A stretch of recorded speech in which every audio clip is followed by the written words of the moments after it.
Hi, everyone. Thanks for actually sitting here while there's amazing weather outside. And we'll do it quick, and we're hoping that we'll actually entertain you. So my name is Keren.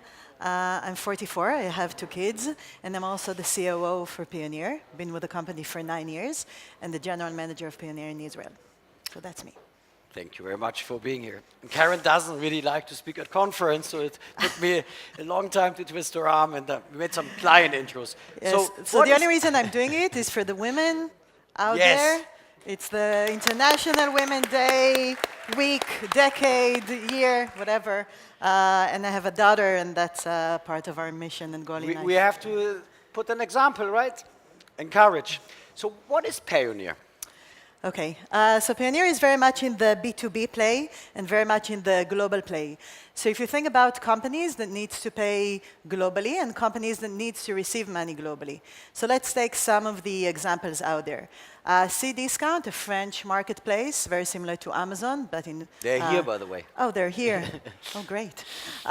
So when they introduce cross-border seller, which means seller from China or Japan or South Korea, those can be like really small individual merchants, but those can also be the largest exporters in China, which are public companies. They need to find a way to pay them.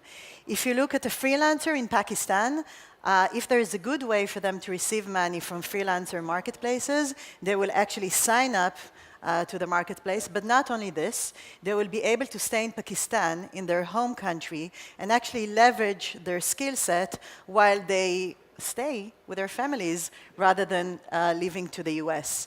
So that's probably the mission and also the empowerment angle behind Payoneer. So very much a digital financial platform, but also with the mission to empower small businesses worldwide. So you're benefiting from globalization and you're driving globalization. We're actually both. I agree with you. So think about some of the global trends that we're seeing. So for example, in February, during the carnival in Brazil, we actually saw a huge spike because of the vacation rental vertical. So Airbnb is a customer of us. In Russia, when some of you guys will probably go and see some football games in the Mondial, we will see a spike once again. When everyone is shopping before Christmas, we're actually trending like an e-commerce platform because we have a huge ecosystem of sellers in Southeast Asia, for example. So yes, we love the global trends, and we're actually seeing how young small businesses and entrepreneurs have access to cross-border trade.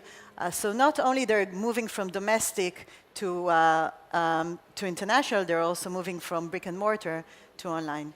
Now, Karen, your company raised $270 million. Yeah, that's a lot. You have TCV as an investor, right, among others. And I think you're very much a market leader in what you do. So what do we do with all the money? Yeah.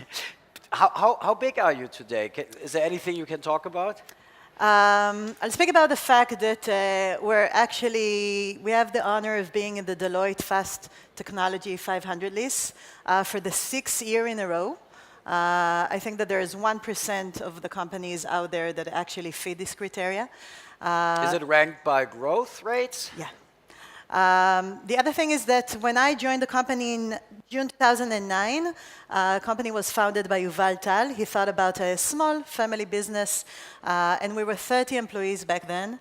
Today, we're 1,100 employees in 16 offices worldwide. Family, just bigger one. And in terms of the level and number of services that we have out there and launched to the market, we're experiencing an amazing growth. In terms of the market leaders that are actually Payoneer customers, companies that range from Amazon and Google and Airbnb and Shutterstock and Getty Images to the smaller SMBs, which I admire their ability to actually be successful entrepreneur. So an Adyen, which is on the revenue side, getting the money from the customers, you're like the Adyen of the cost of goods sold in a way, right? Helping the merchants to get paid locally with low transaction costs. So we talked earlier about how global you are, but can you give us an idea? I mean, is Asia playing a role, Latin America, the US market? Are you going with your customers? Tell us a little bit about the global reach. So first of all, in terms of global reach, we literally serve 200 countries in more than 100 currencies. So think about, you guys are traveling, right? What was the most exotic place you've been to recently? So I've been to Costa Rica and Montenegro.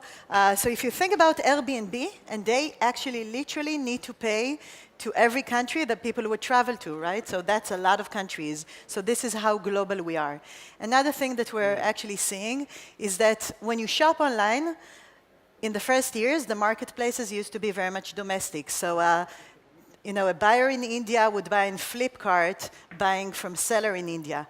One of the things that Flipkart or Cdiscount or other marketplaces realize that if they're not going to diversify the goods that they sell on the marketplace as well as the prices, they're going to lose traffic to Amazon.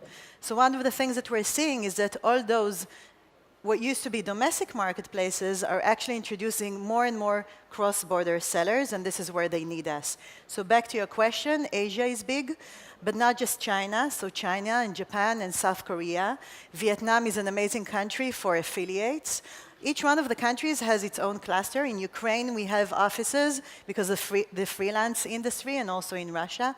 So each one of those countries actually have their unique characteristics for the freelance vertical, digital marketing, vacation rental, marketplaces, e-commerce marketplaces, as well as stock photography, translators, etc.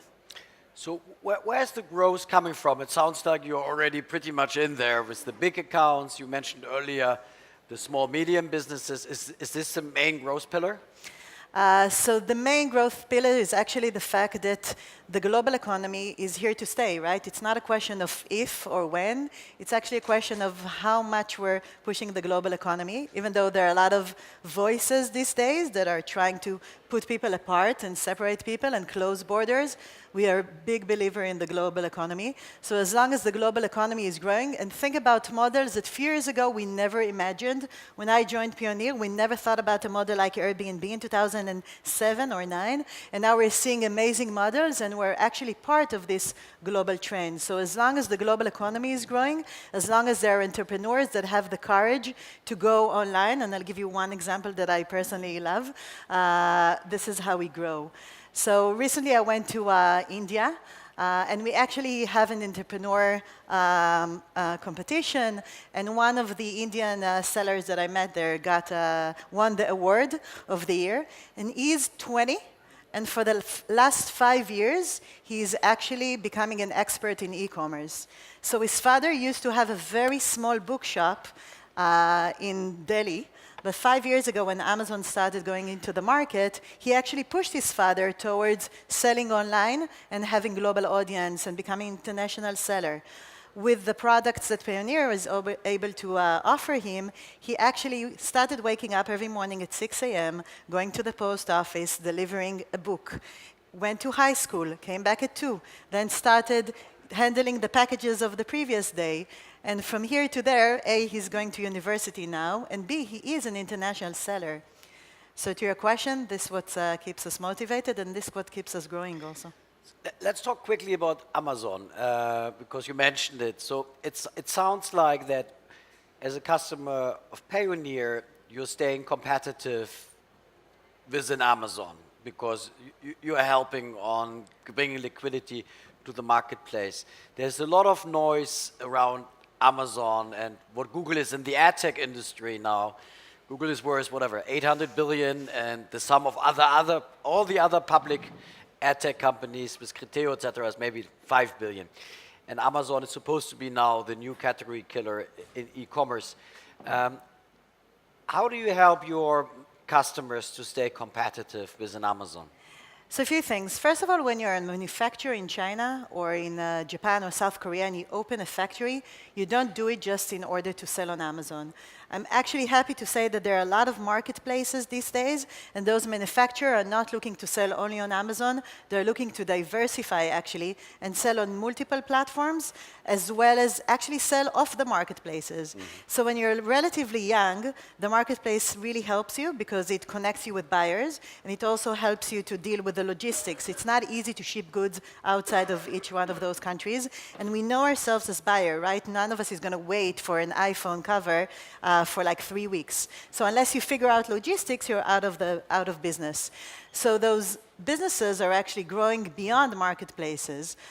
We help marketplaces to stay competitive because we help them send out the payments. They actually have access to new markets, and they're using a lot of services that we offer, including early payments. So we provide working capital solution for small businesses, but we also provide early payments solutions for the marketplaces that actually enhances the stickiness of the businesses with them.